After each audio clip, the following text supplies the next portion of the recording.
Welcome to the 16th edition of the Merseyside Pensioners Association broadcast. It's not just for pensioners, but for everyone.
The Merseyside Pensioners Association is a campaigning organisation. We are affiliated with the National Pensioners Convention. Our motto is fighting for pensioners and all those who follow us. We work with trade unions and a range of community and campaigning groups, fighting for a more equitable and just world. The first MPA podcast was released in March 2020 in response to the pandemic and to enable us to keep the MPA and what we campaign for in the public domain. Well, despite the pandemic, there's been a lot of campaigning to stop the reduction of council services in Liverpool. At the moment, I'm outside the one-stop shop in Wavertree. This is the fourth week that people have been coming out and demonstrating against the proposed closures of these one-stop shops. If these one-stop shops close, they will really impact on the poorest people in our community, in particular pensioners and disabled people. It will also impact on people who don't have access to the internet. A lot of people depend on these one-stop shops to get various services and advice from the council. I lost my husband in September and I had to register the death. There was a lot of admin to do. I spent hours trying to sort things out. The beauty here is that there's a human being to speak to. And I have to say, I got great praise for the staff who work for the council, the way they helped me and treated me.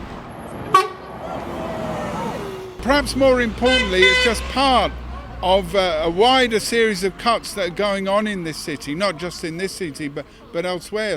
And we think the campaign's having an effect. We're getting a good response today. People are coming to join us. We're getting lots of support from the drivers going by.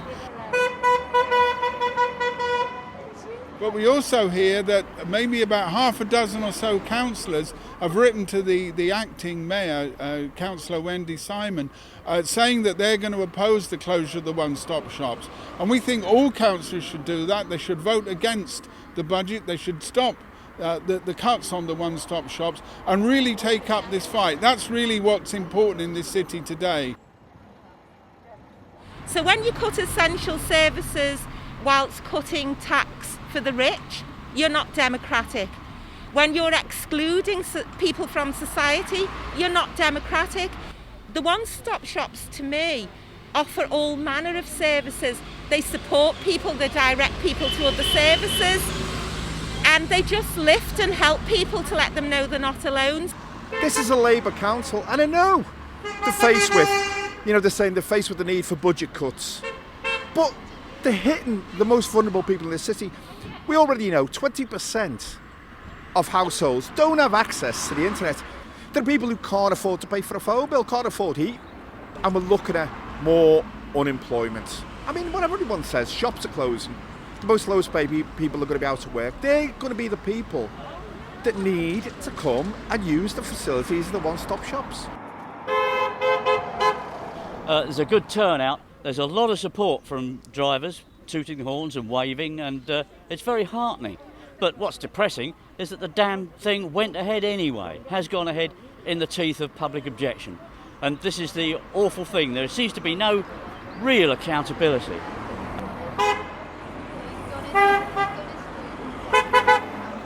Thanks to Dave Pedder, Teresa Williamson, Kevin Bean and Julie Lyon-Taylor, the chair of the Merseyside Pensioners Association, who were outside the Wavertree one-stop shop. Those one-stop shop protests are continuing every Friday across Liverpool.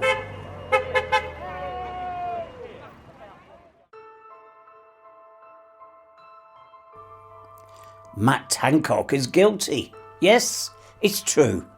The UK High Court found Britain's Health Secretary guilty of withholding details of COVID-19 contracts, including a £350 million deal with a finance firm for the supply of 50 million face masks, which couldn't be used because of safety concerns. There was a time when such a verdict would mean the immediate resignation of a minister. But leader of the opposition, Keir Starmer, appears not really concerned by a damning guilty verdict from the highest court in the land. When asked if he would be calling for Hancock's resignation, this is what he said. I don't want to call for him to resign. I do think he's wrong about the contracts. There's been a lot of problems with the contracts on transparency, on who the contracts have gone to. What is a real cause of concern is Keir Starmer's apparent indifference to the unlawful behaviour of Matt Hancock. Now that's very strange for a man who was a former director of public prosecutions. It's almost as if he's defending the Tories. Do you think he is a Tory? I would be interested to know what you think.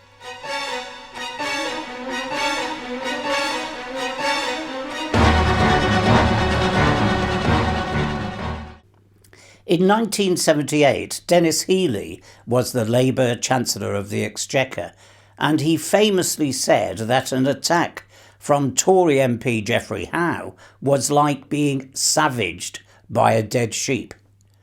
I wonder if the leader of the opposition is suffering from dead sheep syndrome.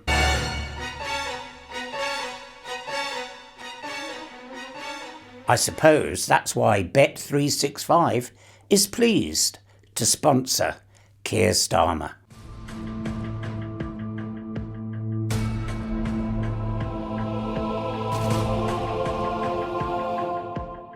The despicable proposal to give nurses a 1% pay rise demonstrates the government's contempt for NHS workers.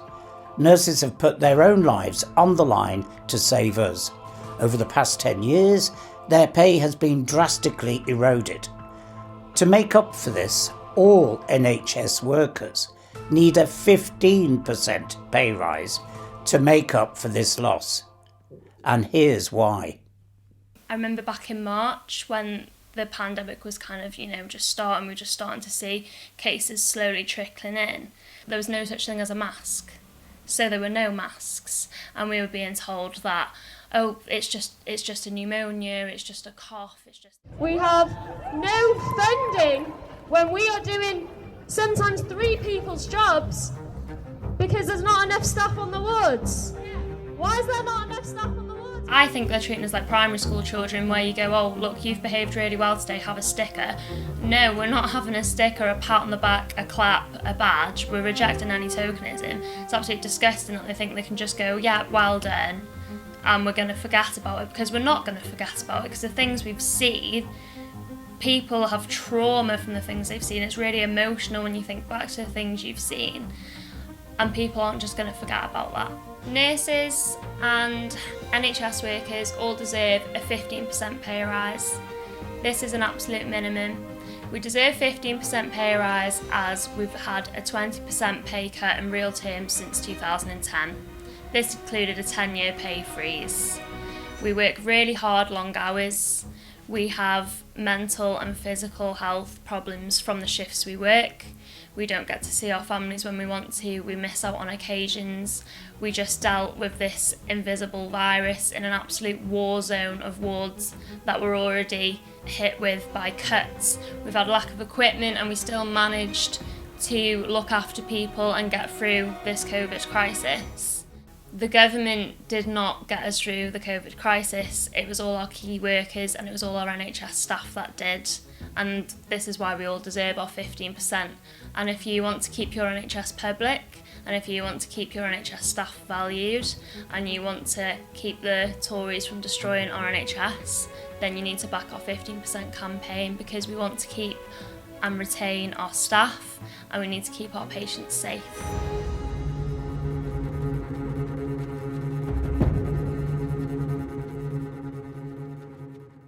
That was student nurse Laura Hodder, and we will be following the 15% campaign in future programmes. Stay with us, because later on in the programme I will be talking to the General Secretary of Unite, Len McCluskey, about the Liverpool Labour Council that took on Thatcher in the 1980s.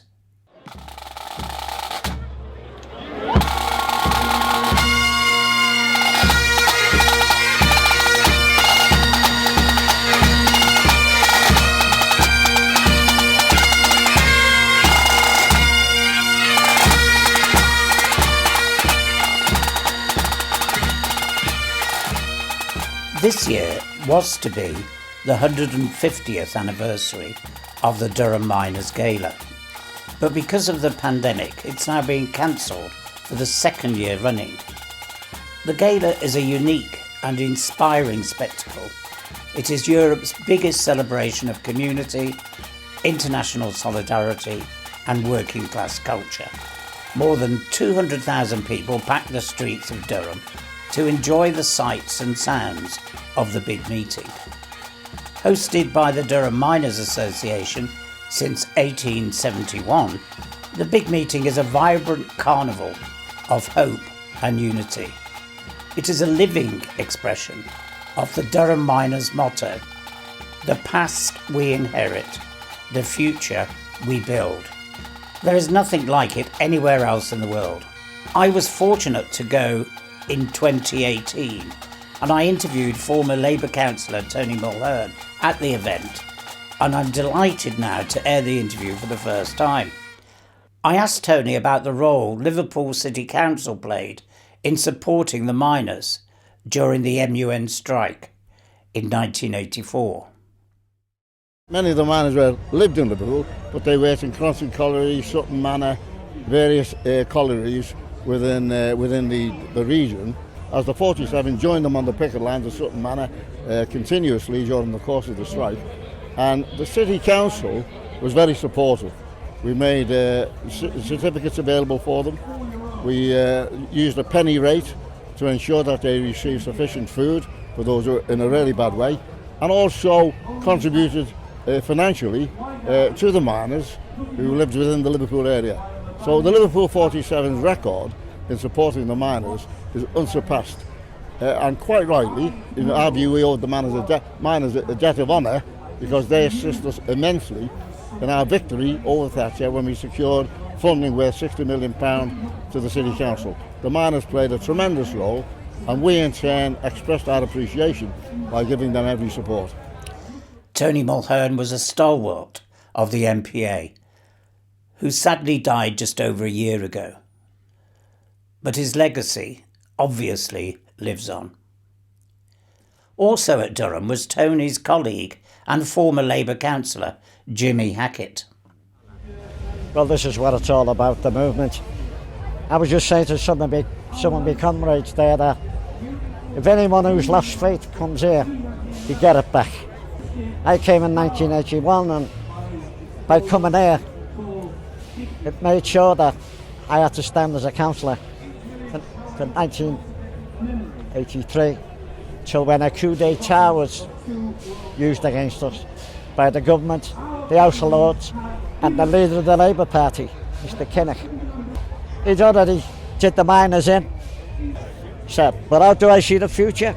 I see a future where there's nobody in debt, There's nobody getting evicted from their house. There's no one being saddled with debt that they cannot afford to pay, and the right to the National Health Service. We're going to bring it back, and that's the future. Thanks to Jimmy Hackett there for that interview in Durham. Before the pandemic, a plaque was unveiled at the Casa in Liverpool to commemorate the 47 Liverpool Labour councillors who stood up to the austerity policies of the Thatcher government. In the 1980s, the Tory government cut local government expenditure across the UK. Councillors in Liverpool refused to implement the cuts and instead improved the lives of the people of Liverpool by building thousands of council homes and creating jobs. The council created parks, demolished slums and established nurseries. This happened at a time when the city was in the grip of economic depression, with youth unemployment as high as 90% in some areas. The government initiated a policy of managed decline for Liverpool. Despite this, there was widespread discussion in the city about what to do to defend it. The District Labour Party, with the participation of delegates from trade unions, youth and community organisations and Liverpool MPs, decided to resist the government and defend the people of Liverpool. Unite General Secretary Len McCluskey attended the unveiling of the plaque for the 47, and I asked him what he thought of the Liverpool Labour Council at that time. It was an incredible period in the early and mid-80s with a Liverpool City Council that was prepared to stand face to face with the full might of the Thatcher administration and say, we're not going to cut jobs, we're not going to cut services, we are going to build homes for our community. And these are brave, brave people who stood firm, and the people of Liverpool stood firm with them, and they were heady days. You know, there was a lot, virtually everyone was against the City Council, obviously Thatcher and the elite, but also the Labour Party elite and leadership, Neil Kinnock, and I have to say, virtually all of the general secretaries of the trade unions, because there was a belief that militant tendency and it was the wrong thing to do. But you know what? They never lost a single election. And when we used to go out and knock on the doors in Liverpool and ask people, were they worried about the scare tactics of the Marxists taking over? The answer we got consistently was absolutely not. We're just delighted that we've got people who are prepared to stand up and fight for us. And it was heartwarming to drive into the new estate, small, beautiful houses that had been built, 2 up, 2 down, brick front, not 2 up, 2 down, front and back garden, beautiful semi-detached houses, and see Labour posters everywhere. So they were heady days, and they deserve to be remembered because those battles are still being fought today. And our message has got to go to Labour councillors everywhere that we have to stand together and oppose the cuts that are being implemented on our communities by this uncaring Tory government.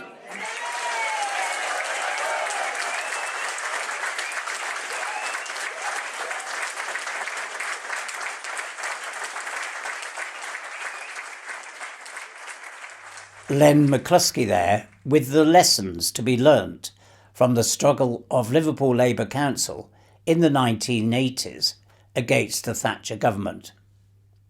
As there will be no Durham Miners Gala this year, I'll leave you with some of the scenes from the last one before the pandemic. Thanks to all the contributors to the programme, and thank you for joining us, and I look forward to seeing you again soon. The programme was produced by Hazuan Hashim, and we both say stay safe and solidarity to you all.